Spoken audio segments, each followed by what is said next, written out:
Hey everyone, and welcome to the next visual novel on the channel, Lucid 9. Oh, I've heard so many interesting things about this visual novel, including that it might be better than Doki Doki Literature Club, which I should stop comparing everything to because I don't know if anything will ever live up to that madness of that game. But Lucid 9 seems promising. Before we even begin, I apologize if there's any audio issues and the music's a little too louder than my voice. This is my first time recording it, so I don't know how things will sound. But one thing I gotta say is this music is awesome. I'm a little hesitant to start because I don't know what to expect. I know the premise of what we'll get into, but I don't know the whole truth of it. But really, the only thing we can do is start. I step back and examine my masterpiece. Perfect, my favorite color. Dot dot dot. I've always loved red. It's different, brilliant, vibrant, unusual, a happy anomaly. Just like me. Red isn't much for nature, really only shows up in autumn. And even then, it's dreary rust or nauseating cherry. And we just can't have that. Now when it deserves so much more. What is going on? A whispering breeze filters through my thoughts, brushing against my skin with icy fingers. I allow myself a moment to pause, to relish, to admire, to welcome the fresh scent of my freedom. This is what I live for. When I open my eyes, I spot a frail leaf dancing upon the backbone of the passing wind. This is well written. Good lord, this is 100 times better already than Sounds of Her Love. Afflicting the world with its appalling shade of asparagus, I pluck it from its branch with the edge of my stained fingernails. Disgusting. How anyone could enjoy this color eludes me. A soft green redirects my attention to my waiting masterpiece. It's lovely, really. Spread across the ground, face contorted with fear, twitching cold fingers clutching in empty air. I'm afraid to see what this shows. Not my best work, unfortunately. The canvas died much quicker than I had originally expected. You know, stories need to have a good hook to start.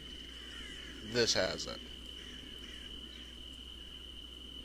Even when I tried to carve a... Whoa. Well, no matter. Today it shall be a palette for my paint. Oh god, the sounds. Oh, the sounds. I make quick work of my new palette's chest, ignoring the twitching post-mortem reflexes from its mutilated kneecaps. Oh, they're not telling you the gender of the person. The sweet color of red, true crimson, pure scarlet, sinks down in the pallid abdomen, looking at the blossoming turf below. I dip my fingers into the setting pool of blood. It's warm, sticky like syrup, or setting gelatin. This worries me. Why this is so descriptive? What wet blood sounds like. The sweet sun wafts up to my nostrils. It smells of iron, of rust, of all things sharp and beautiful. Now a new canvas. I check my surroundings, evaluating the surface and textures and sizes, the shapes of every object in sight. None are quite so satisfactory as human skin with its elasticity, its porous absorption, its innately warm tint.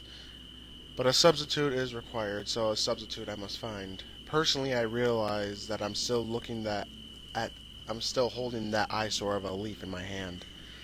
Well, I suppose it'll have to do. With one bold, fluid stroke, I swipe my paint across the leaf, the very essence of Van Gogh himself. Ah, yes, dear Vincent, the man who cut off his own ear to send a message with words just didn't suffice. I always admired his style. I take a moment to appreciate the leaf's newfound radiance before searching for my proper display. Something like this deserves to be exhibited. I hang my canvas back on its branch. That's better. It's only there... If only there was more of this color in the world. Ooh, that scared me. The unexpected interlude of my phone drives me out of my thoughts. This is probably really loud and I apologize. The irritating things just love to ruin the climax. Yes? Is it done? You're always in such a rush. Well, yes, it's done. I was having a moment. There's more where that came from. You interrupted me. You're the one who wanted to know when it was finished. A thrill leaps through my veins as my lips pull into a tenuous smile. Well, is it? Same time, same place as usual. You know the drill. I nearly clap my hands, but master myself for one final word. Understood. I cut the transmission and eagerly withdraw a small bottle from within my jacket. Only one pill left, but no matter. I'll be getting more soon enough. I pop the final capsule into my mouth, punctuating its skin with my teeth and rolling the bitter gel over my tongue. Now this is life. As a wave of euphoria sweeps through me, I turn from my handiwork strolling out of the meadow. Today's fun is over, but tomorrow's will hold just as many pleasures. What a way to start a visual novel. That a murder scene, which we don't get to see. Brutal descriptions. Wow, that's a hell of a way to start something. Oh, and you may notice as I read, I will stumble over my words and screw up. I keep those in because, one, sometimes you need a little lighthearted laugh when some things can be so dark or boring. Also, it's easier so I don't have to edit it much. I know that's a terrible thing to say, but I'd rather you have to see the full extent of everything than something that's chopped up to pieces.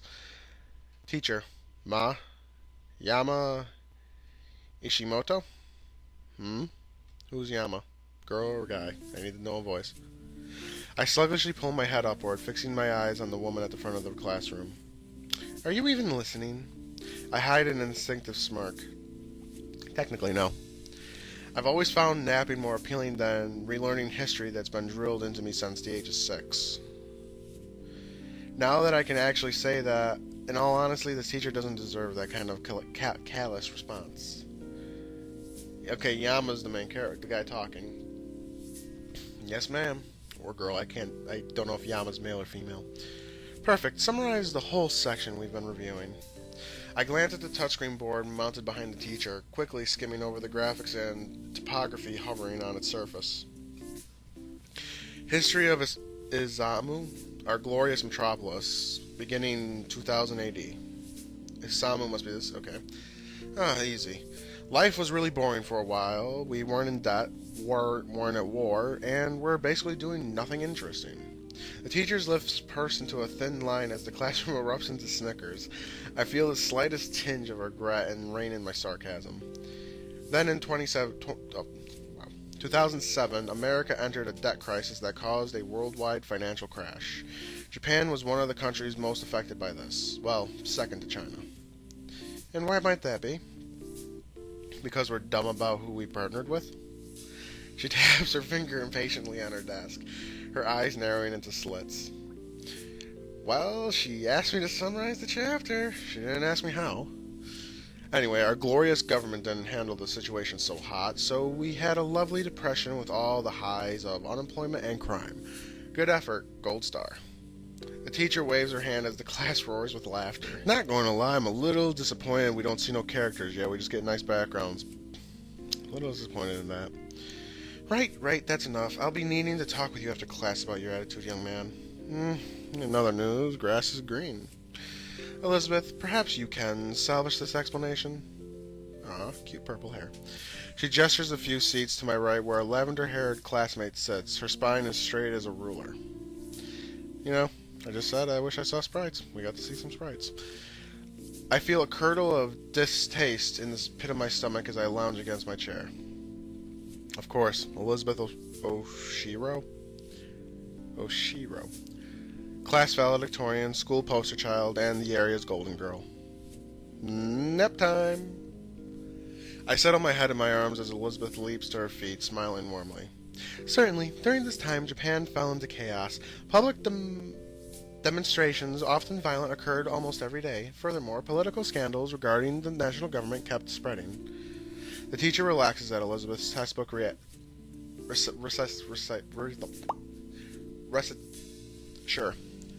explanation.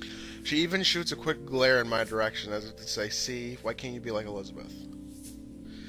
Eventually, local political powers became more effective than the centralized administration, hence why Isamu operates as smoothly as it does. Yes, that's thanks to the mayor's efforts. Perfectly done, Elizabeth. Elizabeth smiles primarily and settles back into her seat, fixing her eyes on me with a challenging disapproval. I only shrug my shoulders, sending her an easy smirk. Oh, beautiful and brainy. She might be worthy enough to make my list. I glance to my left in time to catch another classmate. Yahiko? Ikari? Sure. I don't speak Japanese that much, and I don't know how to pronounce words in Japanese, so Yahiko? Yahiko? Sure. Winking conspicuously at Elizabeth. She clearly ignores him. Well, that's Yahiko for you. I can't remember a day when he hasn't tried to flirt with some girl or another. Nor can I remember a day where he wasn't flat out rejected. Technically, he's my former roommate, which makes him my friend of 2 years. How close of a friend? Well, that's up for debate. Huh? She managed to deflect my charms. I wonder how. Me too. No one can resist the Yahiko Ikari. Yahiko clamps his mouth shut as the teacher strides in command. She leans heavily against her desk, massaging her temples with her fingers. I feel sorry for the teacher. Alright, class, thanks to Elizabeth, we've seen where we come from. I'm sure you're all wondering what the point of the history recap was. No, not really. We must study the past to understand the future. As much, it's imperative that the new topics be taken seriously. So, where do you all see yourself 10 years from now? I'm barely able to stifle a snort. It's only, the second day of school? Sure, this is a third-year class. Sure, we're preparing for college entrance exams. Does that mean we really have to know exactly what we want to do for the rest of our lives? What the hell did I do? I clicked the wrong button.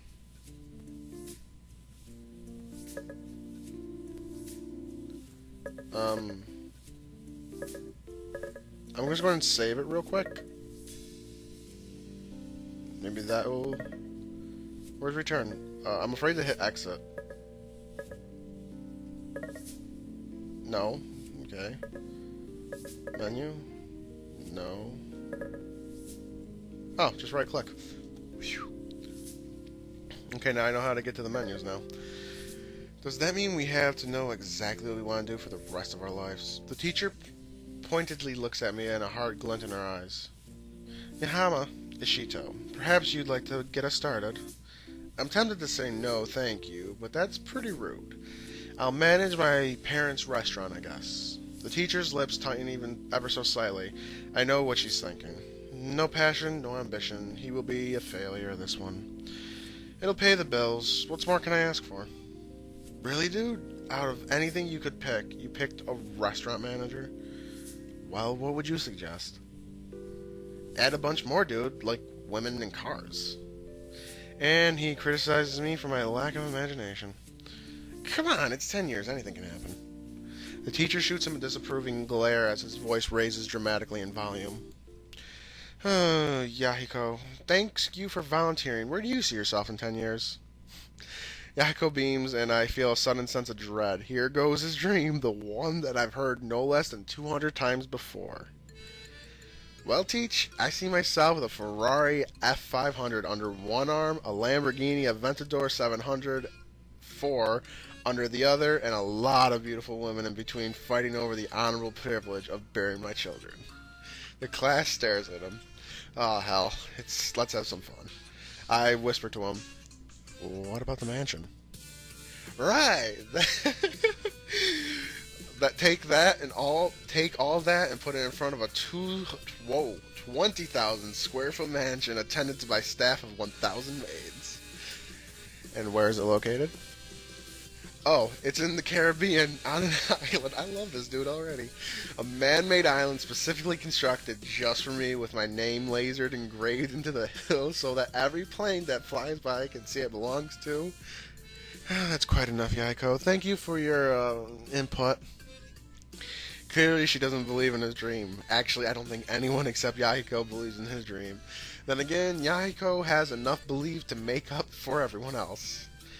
Now, Umiko, what about you?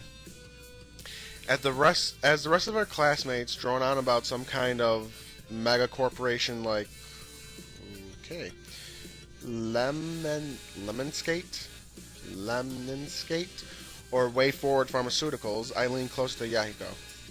You forgot some things. I did? The yacht, the walk-in closet just for your designer shoes, the private jet, a second mansion in Tahiti. Oh, Tahiti, it's such a magical place. Oh, crap, I did. Hey, Teach! Oh, dear God, I had a friend in school just like that. Oh, good memories. Fortunately for the teacher, the school bell rings just before you can grab her attention. My classmates immediately shove their belongings into their bags and bolt for the door. Meanwhile, Yaiko heads straight for the teacher's desk, eyes lit with excitement as he gabbers on and on about his yacht and his designer shoes and his private jet and his second mansion in Tahiti. A restaurant manager, huh? Oh, it's a girl. Oh, it's Elizabeth. And then there's Elizabeth, slipping into Yaiko's now vacant seat. She shifts her backpack weight to the desk and raises a patronizing eyebrow at me. Well, sorry for being realistic, Miss CEO of a mega corporation. Sorry that I actually have ambition, Mr. Manager of a family restaurant. What, should I have talked about a mansion and cars and maids on my own personal island? You didn't even shoot for a restaurant not owned by your parents. You didn't even have a you didn't even shoot for a restaurant okay. They'll kick the bucket one day. I might as well be the one who takes over. Have some respect, would you? A snicker at that? Respect? Me? I flash her a bright, overly friendly smile. Yeah, see you around, Lizzie. She fumes but forces herself to take a deep breath until her expression stills. Unfortunately. That was pretty nice. Comeback. I'll give her that much. Beth, still up for lunch? Plain Jane. A student slides through the door with a warm smile and a wave. I recognize her as a girl who's always with Elizabeth. Don't know much else about her. In a blink of an eye, Elizabeth's face softens and becomes a friendly grin. I'll be right there. Yep, just in case if it wasn't clear enough, her hate is directed exclusively at me. She's the queen of angels to everyone else. Particularly this girl, who, I guess, is the closest thing she has to a friend. I'm really afraid everything's so loud my voice can't be heard. If it is bad, I'll fix it in the next episode, I promise everyone. Well, Ishimoto, it's been a pleasure. Yeah, I bet it has. She lifts her chin and stiffly walks out of the room, nearly bumping into a startled Yahiko on the way out. As a train of second years, probably her groupies, pull her away, Yahiko slips next to me. Why did she talk to you? Not me, the great Yahiko Akari. Maybe because there's a limit to how much brain cells she's willing to sacrifice for a conversation. Beats me. She's been doing that for a while. Really? We were in the same class last year. Really? I'm not surprised that he just learned about this. Then again, to be fair, I don't talk to Yahiko much about my personal life. Yeah, some things like that. It's not important. Yaku evaluates me for a second with an unusual stoic expression, but quickly shakes it off, his face melting into a grin. So, what do you talk about my dream earlier? What do you think about my dream earlier? This again. Second thought, maybe we should have kept talking about Elizabeth. Same as the other 200 times you've told me. It has been too, huh? Has it really? 200 times and 3 to be exact. Huh. So that means you think it's amazing, right? Totally. I think it's the best dream in history, and it's so original and realistic. Thanks, dude. But I don't think you're aiming high enough. Huh? What should I, Dad? Aim for the moon. He gasps as if it's the best idea ever. The poor soul. Forget Tahiti, a mansion on the moon? You'd be the first. And probably the last. Just think about the possibilities. No one even set foot on the moon. No one's even set foot on the moon. Depending on what you believe in conspiracy theories and all that, I can name a handful of people who've been on the moon. Imagine how famous I'll be if I build a mansion up there. No one set on the... Oh, okay. No one even set foot. Seriously? Either I stepped into the conversation at the wrong time, or someone just came up with a really stupid idea. Oh, two people. Enter Rui Hayata, my friend of 10 years. Technically, she's a grade lower than me, but that doesn't stop us from hanging out. She stuck with me through thick and thin. She's probably knows me better than I know myself. Beside her stands Masato Kurogane, hardy in both build and personality. If I had to describe him in one word, I would use fire. Easily antagonized, hard to put out, and ablaze every obstacle out of his way. Masato. Afternoon, little daisies. What's going on here? I'm going to build a vacation home on the moon. Somehow I can't say I'm surprised. I know, right? I'm brilliant. Think the first man on the moon and the first man to build a mansion on it. You're so bright, you're blinding me. What have you been telling him? That a giant leap for him is a small step for mankind? She has to think about that for a moment, but I'm rewarded with a smirk. Clever. I know. Look, if you kids are done yapping, Yama and I got to head the track. What? I didn't think Yama was joining again this year. Of course he is. Oh, this is news to me.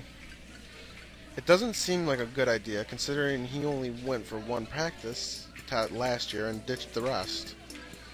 Well, he ain't ditching this year, ain't that right, man? Well, now that you mention it... What's that?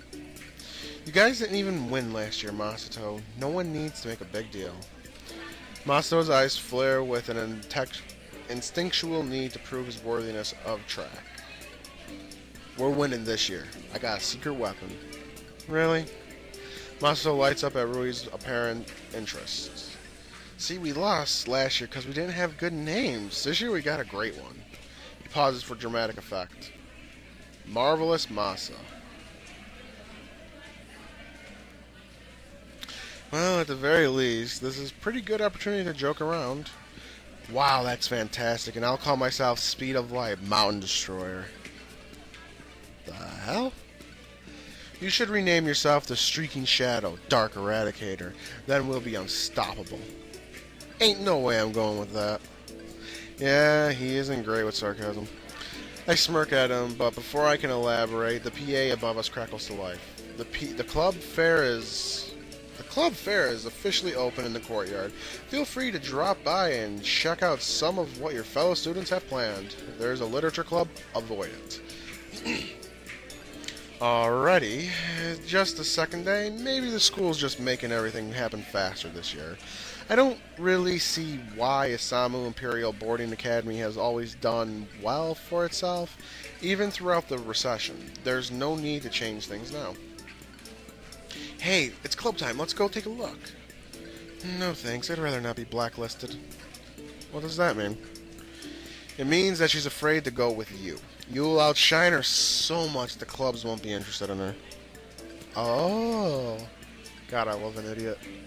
Rui glares at me. I only wink back. Well, you shouldn't worry about that, my dear Rui. I'm sure I can use my substantial sphere of influence to get you a good spot. I'm already in a club, you know. Drama club?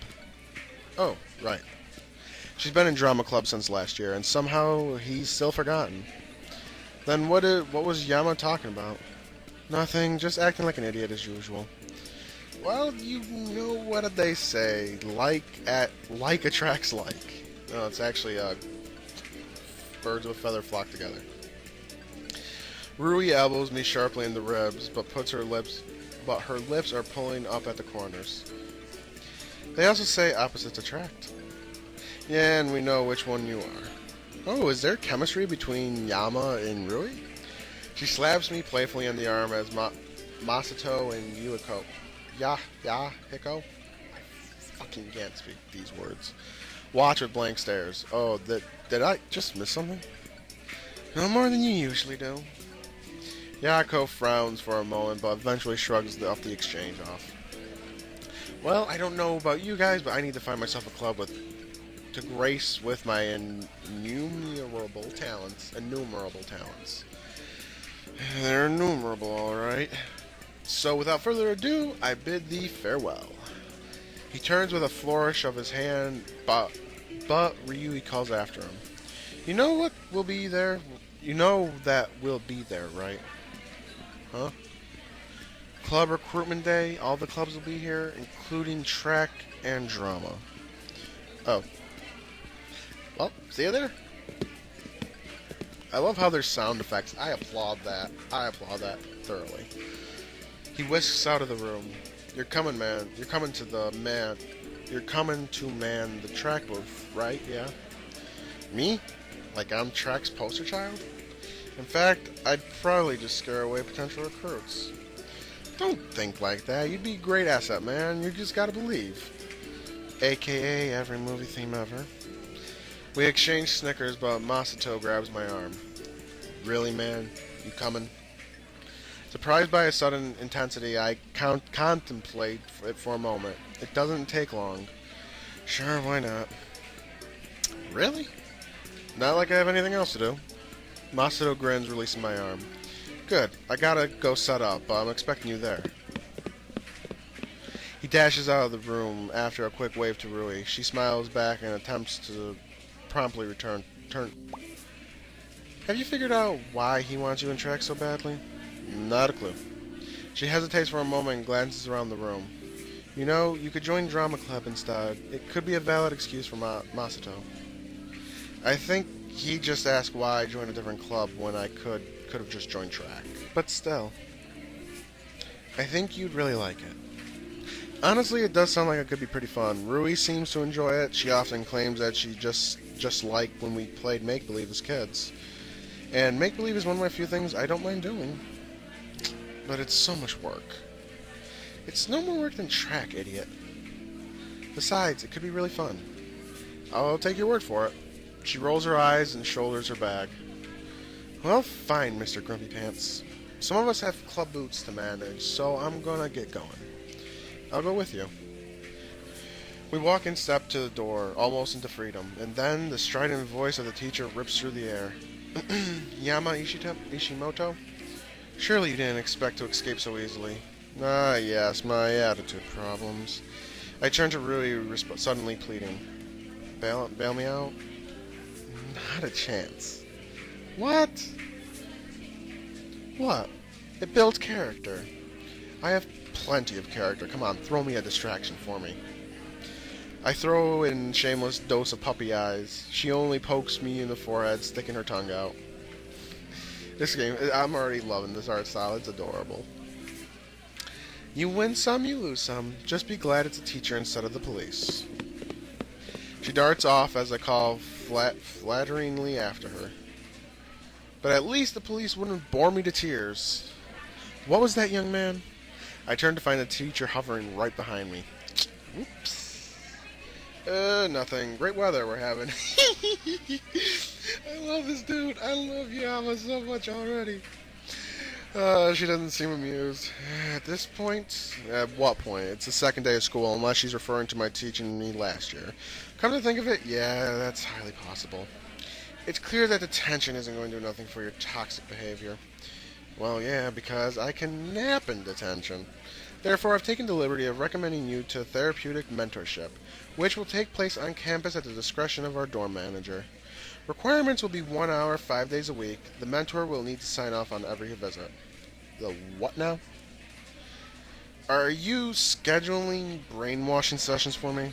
Excuse me? You might have other ideas, young man, but civility and respect are integral cornerstones of our modern society. It does result in scrubbing away some of that arrogance of yours, then I say good riddance. I'm shocked by the unusual, passionate outburst from her. She slows her breath, shaken as she jabs a book and envelope at me. Take this to Mr. Ryuta's office. You know where it is. A tiny pinch of tension releases. Mr. Ryuta? Is the mentor? Maybe this won't be so bad. I give the good book. I give the book a once over. The cover is somber and 100% boring. Block letters proclaim primates of the 21st century, 100 plus cor, correctional correctional techniques to improve the mindset of any underdeveloped adolescents. Well, gee, I'm honored. Take it. I take it. Goodbye, Yamaha Ishimoto. She flounces out of the classroom, clearly fed up with my shenanigans. Wordlessly, I turn and head down the corridor. Guess someone's a little touchy, not that I can blame her. If I had a student like me, I'd hate him too. I tromp down the stairs to the first door and stop before the door at the edge of the hallway bearing the sign of J. Ryota, door manager. I rap sharply on the wood 3 times. Mr. Ryota? What is it, nuclear war? What? No. And I don't feel like opening the door for anything else less important. I could open the door myself. Locked it, don't bother. I press my ear against the door, listening keenly. There is action-packed orchestral strings just barely bleeding through the wood, faint clanging of swords on shields. Are you in clan war, Mr. Ryuta? Bah! A moment later, the door locks click open. Cool office. I slip inside the room holding back a smile. The office is minimalistic in the furnishings but fairly welcoming, warm light encompassing the rooms, highlighting the comfortable chairs arranged around a coffee table that bears a bowl of potato chips. It looks more like an office of a therapist rather than the office of a school dorm manager. In the corner, I spot comely mahogany desk, on top of which sits Jiroya Ryota in a very dramatic... Oh, that's his first name. In a very dramatic position.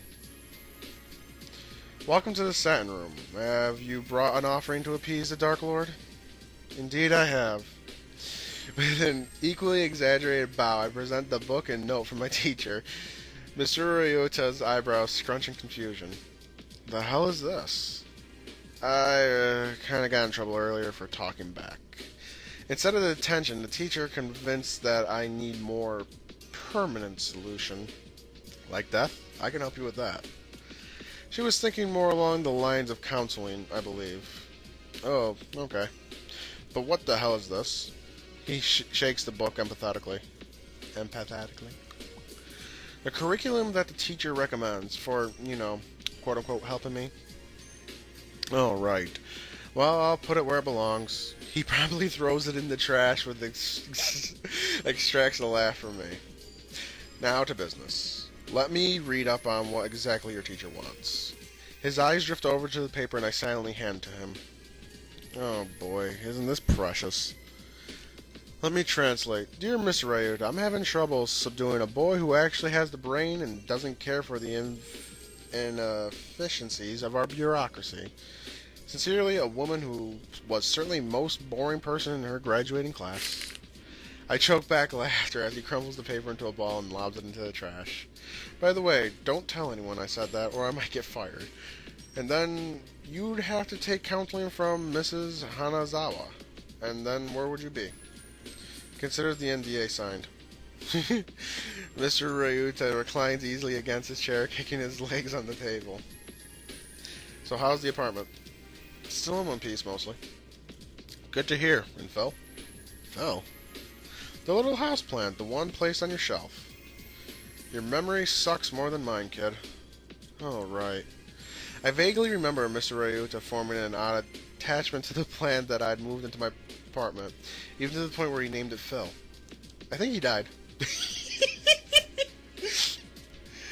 That's a bit odd. I thought it was a fake plant. Nope, looked fake on the outside, I guess, but it was all real inside. A satisfied smile pulls at Mr. Ryuta's lips, and I suddenly realize the metaphor. We're not talking about the plants, are we? Your optimism is inspiring, kid. I would have thought your answer would be contrary. What? People look real on the outside, but they're all fake inside? Something like that. We were talking about plants. How was I supposed to know? Well, you know now. So, now that you know, is your answer the same? No. You didn't even need to think about that. It's the truth. People pretend to be genuine on the outside, but inside they're nothing. Mr. Ryuta evaluates me for a moment, but to my surprise, there's no judging in his gaze. You must be a real party pleaser. I'll be here all week. What made you draw such a depressing conclusion? I can tell that his mind's on a fast track of psychoanalysis, childhood trauma, clinical depression, suicidal tendencies. Time to put that to rest, because if anything should be blamed, it should be my 100% natural disdain for humanity. Power of observation. If anything, people like to be strong, confident, independent on the outside. Peel that away, what do you get? Their heart. Then the heart must be pretty pathetic. Did I ever say otherwise? You know, this American character really reminds me of me. I'm going to be easily getting into this character. Did I ever say otherwise? No, I guess you didn't. What was that? Mr. Ryuta eases from the topic and leans back on his chair, drawing a planner from his drawer. And this is where we're going to wrap up. I'm actually going to save it right now, since I know how to save. We're saving right here. I figure a nice long episode is a great way to start off this series. I am already hooked to this series and this book, story, visual novel in a way already. It hooked me right from the beginning with that murder scene. I have no clue what I'm going to call this episode, though. Yeah, how are you liking this? Do you like it better than... You better like it better than Sounds of Her Love. But is it living up to Doki Doki? Doki Doki didn't really have a hook. I just kept on going because it was cute. Then it got terrifying and dark. Just Monica. But this seems to have... I mean, the music is great. The music... I'm already liking the music. The story seems to be interesting. I'm already starting to see some plot things because the brainwashing whole thing and mystery murder and all that. I don't know. I'm starting to get into the detective mode without knowing all the answers. I just cracked both my wrists. But if you're enjoying this as much as I am, please leave a like and share it around. It helps me grow the channel, and I really appreciate it. Follow me on Twitter and subscribe to my channel to get a little insight into the mind of madness that is the Black Phoenix. Lord knows I am buggy. But with all that said, this has been Black Phoenix. Thank you all for watching. I'll see you all next time.